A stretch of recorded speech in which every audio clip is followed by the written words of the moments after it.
Hello again. Charismatic Mexican cartoonist extraordinaire Gelada greets you amicably again. Yes, I have some new subjects for this week, for this Satanist sells Satanism to you project I've been trying to get off the ground. And yeah, so the basic idea, the basic thing that I will try to convince you of, to explain to you in order to make more of a Satanist out of you this week is the idea that you cannot prove that you are or are not dreaming. Basically, the idea that you could be dreaming. You have no way of, proving to yourself or to others that you are dreaming or that you are not dreaming. The idea is that you can dream about anything. It's happened to me many times that I've dreamt that I was dreaming, and I've also dreamt that I tried to, within the dream, ascertain whether I was dreaming or not, and I had to conclude that I was not dreaming, only to, of course, later wake up and realize that I was dreaming. But I remember once I dreamt that I did the whole thing. I was amazed at the contents of my dream, so I started to, in my disbelief, I started to, try to ascertain, if I was dreaming or not. So I pinched my cheek within the dream, and I remember thinking even that dreams typically, or at least my dreams, don't have that much, tactile sensations. They are mostly audiovisual affairs. At least for me, that seems to be the case. Dreams are to me mostly, about the senses that impact me the most on my day to day, and I don't maybe pay that much attention to, ironically, to taste or smell, because most of the time I'm not actively smelling or tasting something. So, well, anyway, I was just, trying to touch things within the dream, because I was thinking that if the sensation of touch was perhaps missing or somehow weird or inadequate, that would be an argument to prove to myself within the dream that I was dreaming. But things, felt very real. And the basic idea is that within a dream, you can convince yourself of anything, because your mind knows exactly, the shape of your desire. Whatever desire you may have, whatever idea you may have, your mind takes that desire and makes a mold out of that sense of, lack. You lack something, you desire something. It could be something completely abstract, and your mind just, flips it and gives it to you. So you cannot, prove to yourself that you cannot really know within a dream if you're dreaming or if you're not dreaming. You can, of course, dream that you are dreaming. You can be, if you want to call it being aware of being inside a dream, I think it's not quite right to say that we become aware that we are inside a dream. I think that we dream that we know that we are dreaming, but it's a different matter, to be aware that you are dreaming than to dream that you are aware that you are dreaming. I'm not sure if you follow me there, but anyway, in dreams, I've had, for example, I've looked at new colors, new impossible colors. I remember that once I dreamt that I could see as bees and other insects, they see a different spectrum of light, some of them. And I remember that I was dreaming about these new colors, colors that are beyond the colors that we can see as human beings, which is, of course, I think it would be impossible. Maybe it wouldn't be, but I think that it would be. At least it's not something that I've experienced in my life. So you could say that maybe it would be an impossible dream, but I've managed to dream that. I've had impossible tactile sensations. For example, I once dreamt that, a little bit in the spirit of that great film Videodrome, I sort of swallowed a VHS cassette, a tape, and I placed it my mouth. It was sort of a biomechanical thing, my mouth, and I pushed the VHS tape into it so that I could read it. And I remember feeling the tactile sensations of mechanisms engaging, within my mouth with the tape. And of course, I've never experienced such a thing, but you can dream, you can convince yourself of anything within a dream, because your mind knows what it would take to be convinced, for it to be convinced, and it just fits that right back, back at you. And I remember in that film, what is it called, Inception. One of the characters says that, oh, I could not.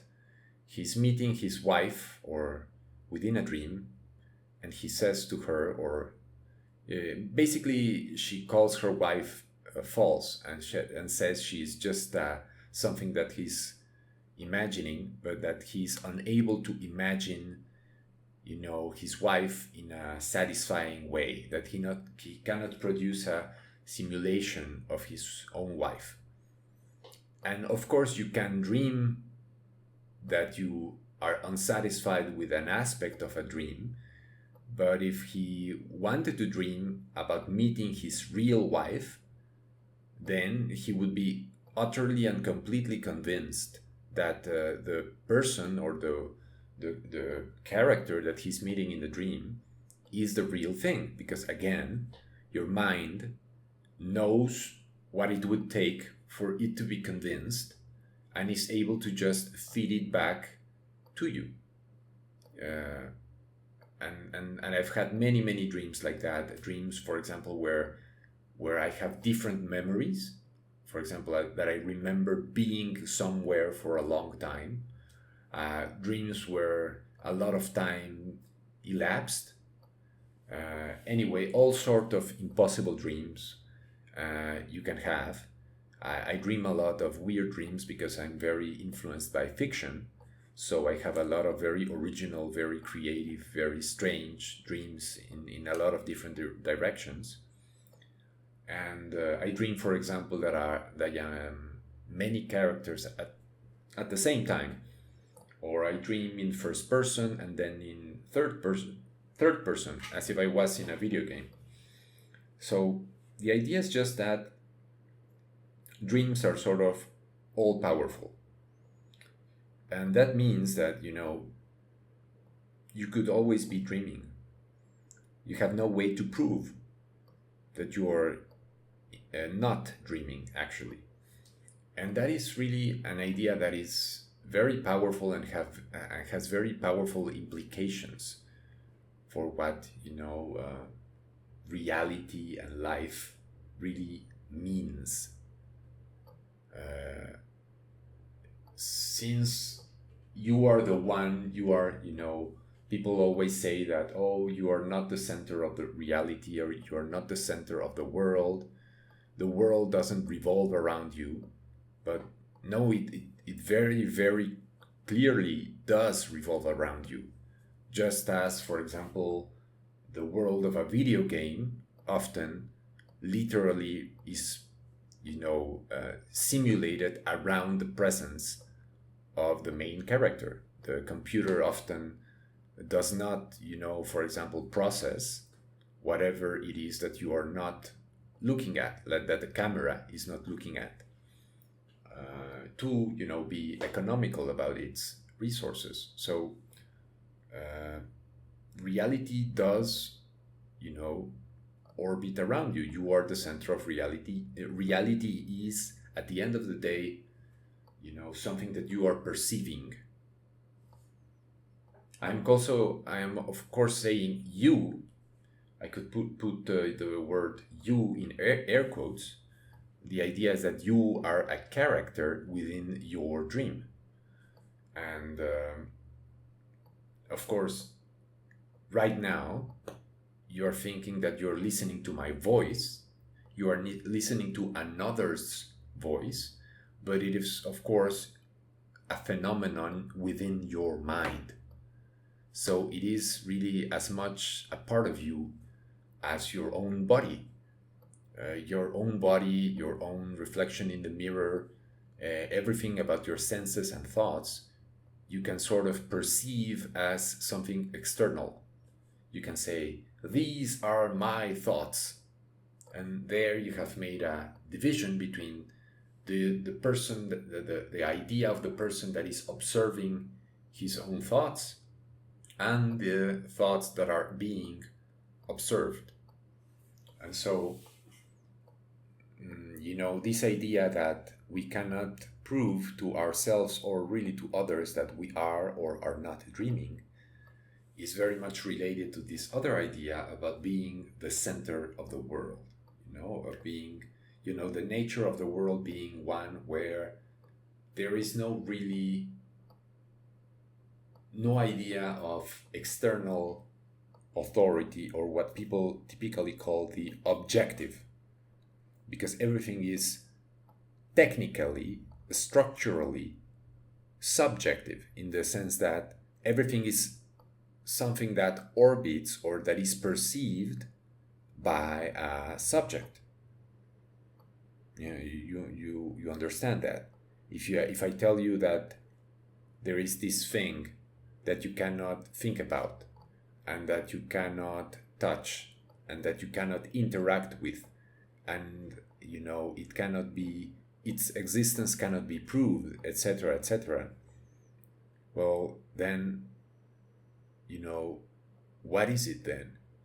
Of course, you always define something by its relationship to other things or by it being placed within a certain context, which is basically the same thing, because a context is another thing. So, basically what I'm driving at is that when you say objective, you are talking about something being absolute, which means something that does not exist in relation to another thing. But when you observe, the definition of reality, of what it means to exist, it is the very principle of relativity. Things, thoughts, everything exists and is perceived in friction, in relationship to other things, other thoughts, other contexts. So that really completely nukes all these ideas that are so popular about objectivity, etc. What people really mean when they say something is, air quotes, objectively true, they are just saying that basically it's something that it's an idea. This idea that is supposedly objectively true is just an idea that contends with objections. There's a huge technical difference between contending with objections and being, of course, objectively true. Technically, they're not the same at all. So when you say, hey, I am trying to, imagine how other people would feel about this thing and take it into account when when I pronounce my judgment. So, you cannot say, for example, that strawberries are objectively delicious, because, of course, there's people that hate strawberries, the taste of them. But you can't say that they are red either, because other animals might not see them, the same color. And really, whatever kind of information you would, try to state is irrevocably linked to a strawberry. It is an entire context, an entire phenomenon that is contingent, that is dependent upon your mind, your language, your perception of time. And ultimately, you cannot say that it is not a dream. And then that it is not, a simulation. And that is, of course, what has happened, that we have a certain idea of what the world is, but that idea of what the world is, objectively, is completely different to what people used to say that the world was objectively. People didn't used to think that the world was, had different, that was composed of elements and, molecules and atoms and vibrations and whatever else, and, all that new, strange quantum mechanics stuff.